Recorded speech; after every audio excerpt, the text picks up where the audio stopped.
Hey guys, so I'm here to do a book talk on Sarah J Maas's Heir. This is the third book in the Throne of Glass series, if you weren't aware of that already. It is so good, so good. Oh, you just need to pick up this series. That's all I'm going to say for the non-spoilery section because that's going to be a long discussion. So now I'm just going to get into my discussion of this book because I have a lot to talk about. So here we go. So let's start with Selena and Rowan and their training. At the start, they are so misunderstood. It is insane. Like, Rowan is all about saying you haven't fought a day in your life, and I'm just sitting there and I'm just like, dude, don't even go there. She's been fighting every single second in her entire life. Well, since like age 8. But seriously, oh. And then when he threatens to whip her, because Selena's being, Selena, she's been difficult like always. She goes ballistic. I don't blame her. And then he goes and says, you were better off dying 10 years ago. And then she just loses it and she leaves. Oh, Rowan. Oh, Rowan, what are you doing, bro? But then she gets caught with the skinwalkers and then he actually, helps her and she shifts finally. I was waiting for that and it was so good. And then when it comes to the bit when Selena's just like to Rowan, I think of myself what you think of me. Oh, Selena, come on. Oh, my poor baby.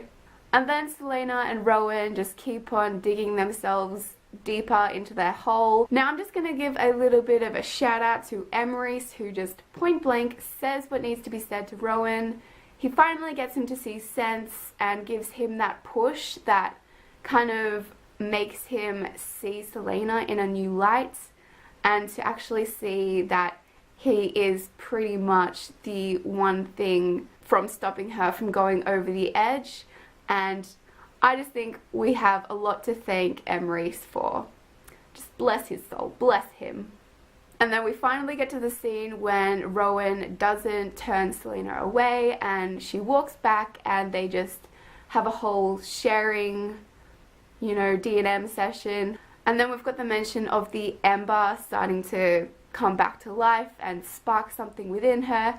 And that was so powerful. I absolutely love that. Oh, so good.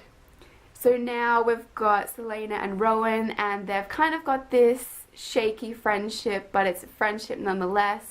And that's what I actually like about it. It's a friendship.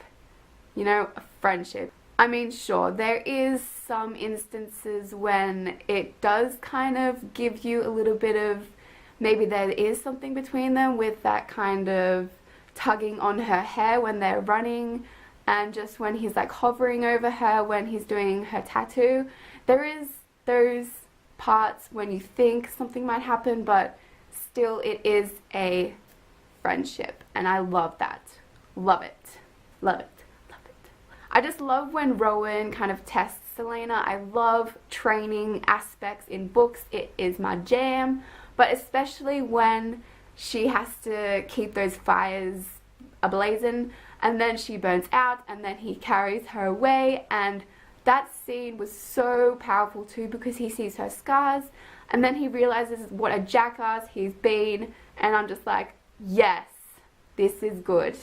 Finally he sees the light of his own jackassery. Yes. Then we get to the whole infiltration and siege of Narok and his creepy little Val princesses.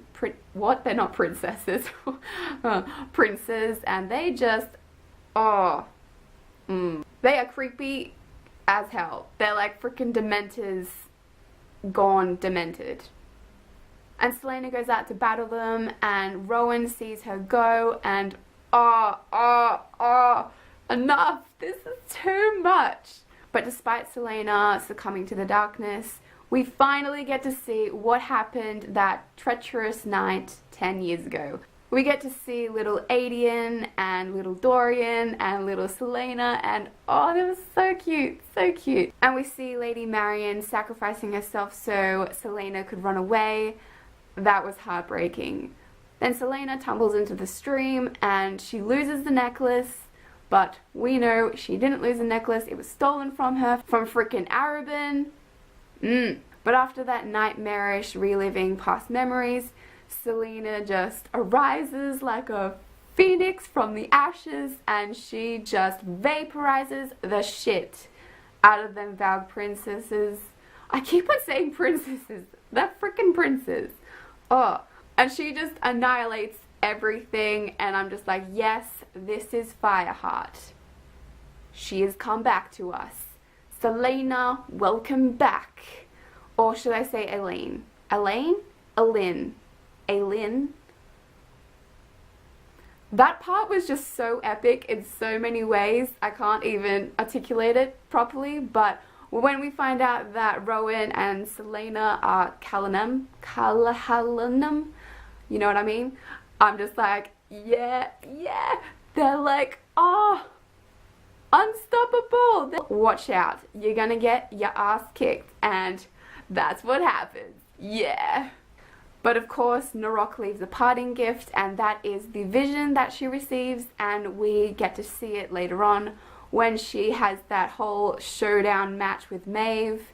Yes, that was, and that vision was her coming into her own, being the queen of, like, everything, right? And she sees these figures wearing a cloak, so we can't see their faces, of course, because we've got to keep the mystery alive, people. We've got to keep it alive. But who is under them cloaks? Like, it's got to be, like, Adian or Cole, Rowan, I don't know, maybe Nox? Who knows? I don't know, but I can speculate. Selena gets Rowan out of his blood oath, and then just Rowan goes from blood oath to the next blood oath. If I didn't know any better, I'd say Rowan is a vampire. I want to suck your blood. I mean, with the whole canines and the growling and the snarling. I'm onto you, Rowan. I'm onto you. I think only I could try and change a book centered around Fae and try and make it a vampire book. Oh well. With how Selena released Rowan from Maeve's clutches with that ring, I really don't think that was the smartest idea, because Maeve doesn't have a sentimental bone in her body, so obviously that ring was something more than sentimental value, so I'd be worried. I'm very worried. That's gonna come back to haunt them.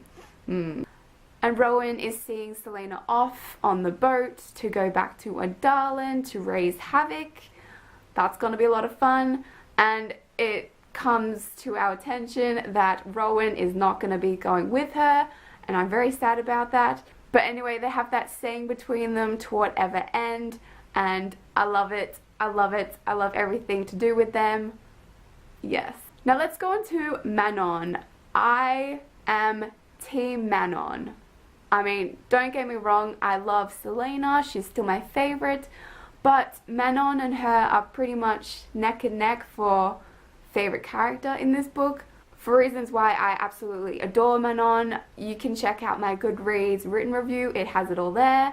Go check it out if you want to. But essentially I'm Team Manon because I think she needs a little bit of love in her life, and I mean, I'd offer to be her friend, but somehow I think me suggesting such a thing would offend her and she would scratch my eyes out, so I'll just be waiting on the sidelines with "Go Manon" banners. Yay, I'm on your team. Don't kill me. Now I'm just gonna chuck this out there. What do you think about Adian and Manon? Do you see it happening? I see it happening. I'm feeling good about it. I'm feeling real good. Because they can bond over their mutual ruthlessness and that they've done unforgivable things. I think it'd be a real healthy relationship, and they would be a power couple to end all other power couples. Yeah? Yes. Like, I mean, she bears her iron fangs and he bears his steel sword, And if you cancel out the pointy, you're left with love. Love is in the air. I see it. I see it clearly. Who's with me? One of my all-time favorite scenes out of this whole entire series was with Abraxos and Titus. That was one of the best turn of events I've ever seen in a book that I've ever read before. It was so unpredictable. I did not see it coming, and it was so good. And I absolutely love the dynamic between Manon and Abraxos. They're just so good together, and I just love the relationship and how it's building between them. It's good. It's all good, folks. It's good. And I just love the compromise in Abraxos's viciousness and how he smells wildflowers. I cracked up. That was beautiful. The flower-smelling monster. I'm loving it. Now, in the games, you see Manon actually showing mercy with going to save Petra instead of retrieving the egg. And I just love how that ties in together with the introduction of the Croatian witch, and how the Croatian witch is just like, dude, you're being made into a monster. You haven't been born this way. Like, take a step back, Lady Gaga. She's not born this way. She was made this way by her evil, manipulative granny from hell. Oh, so you can see the upcoming conflict with Manon in the future books, and I'm just so excited to see where her character is gonna end up and to see how she turns out, because I'm rooting for her to end up on Celaena's side. I think that's gonna be awesome, and I'm also hoping for her to end up at Adian's side, like permanently. You know what I'm saying? You know what I'm saying. Alright, so now let's talk about our Adalin peeps. So we've got Adian, the introduction of the beautiful Adian, who is destined to be with Manon, but I've already gone over that, so let's skip that for now. I love his character, I love his backstory, and I loved getting to know him a lot more, that he's more than just Adalin's whore and the wolf. Actually, he kind of reminds me a lot like Rowan. He's got that whole warrior complex with a lot of issues. And I love seeing little Adian, how he was at Celaena's bedside. That was cute. That was so cute. And he was like her only friend. Now let's talk about Dorian. How is he and no one else seeing that Adian has the exact same eyes as Celaena, the Ashriver eyes? How is no one making those connections? They're literally staring you right in the face. How is no one noticing that? But besides that, he finally finds out who Celaena really is, and unlike Cole, he doesn't freak out, and he is actually on her side. So, brownie points for Dorian. I absolutely love Saoirse and Dorian. They were so adorable, I couldn't even. And I love that he wanted to put her village on the map. That was so cute. Oh. When the word spreads about Elaine fighting back against the King of Adalin, it spreads like wildfire. See what I did there? And Cole finally takes a side, and he's got tears in his eyes, and he's just like, it's time to fight back. And I'm just like, yes, Cole, yes. Finally, you've come to your senses. He saw the hellfire surrounded the king, and he's just like, oh, wrong way. Let's go step into the light of Celaena, or Aelin, or Alentia. But despite the hope that Aelin has given the whole entire kingdom, shit still hits the fan, and Saoirse is killed, and then Adian sacrifices himself for Cole, and so does Dorian sacrifices himself for Cole, and there's just a whole bunch of sacrificing going on, all of which allow Cole to escape and finally cement whose side he's on. And he says to Dorian, I love you and you're the true king here. And I was tearing up, tears were coming down, and I ship the bromance. Corian, yes, ship it. Then Dorian is left alone to face his father, and he gets overpowered, and he gets the leash on him, and he's like, oh, he's gone to the dark side, but like real bad. But I have faith that we'll rescue him, because at the end of Narok and how Celaena was obliterating him, we saw that last shred of humanity, so I have hope. Dorian will be saved. Alright, so bonus thoughts. I think in Queen of Shadows there's going to be a massive showdown between Arobin and Selena to get that word key back. That's going to be fun. It's going to be a lot of fun. And we got to knock down one of those obsidian posts. Like, someone just needs to like crash into it with like a whirlwind and just watch it topple and magic come back. Oh, and who is that red-headed queen in the crumbling castle in the wastes? I'm really, really intrigued about that. I just want to know who she is, and hopefully she comes into it in the later books. I'm really, and also Alide, who is the daughter of Marion. I want to know who she is. Just, I want to know. Maeve is gonna come back with a vengeance, and she's just gonna F shit up. It's gonna be fun. But I also think Brannon will come back as well, because he can't be dead. Can he? I don't know. I don't think so. Who knows? And I reckon Aedion and Rowan will somehow meet, and they'll just have like a battle for like being, I don't know, Selena's like right-hand man. They'll be like, no, I'm him. No. But I'm pretty sure Rowan would win. Rowan would definitely win. But I would pay good money to see that. That'd be really entertaining. Yeah. Alright, so I'm calling it. Aedion and Manon. I see it happening. And as much as I was such a team Cole and Selena, somehow I just don't think Cole deserves her now, because he just doesn't accept her and he doesn't understand her. And it really pains for me to admit that, but it is the truth, and I tell it like it is.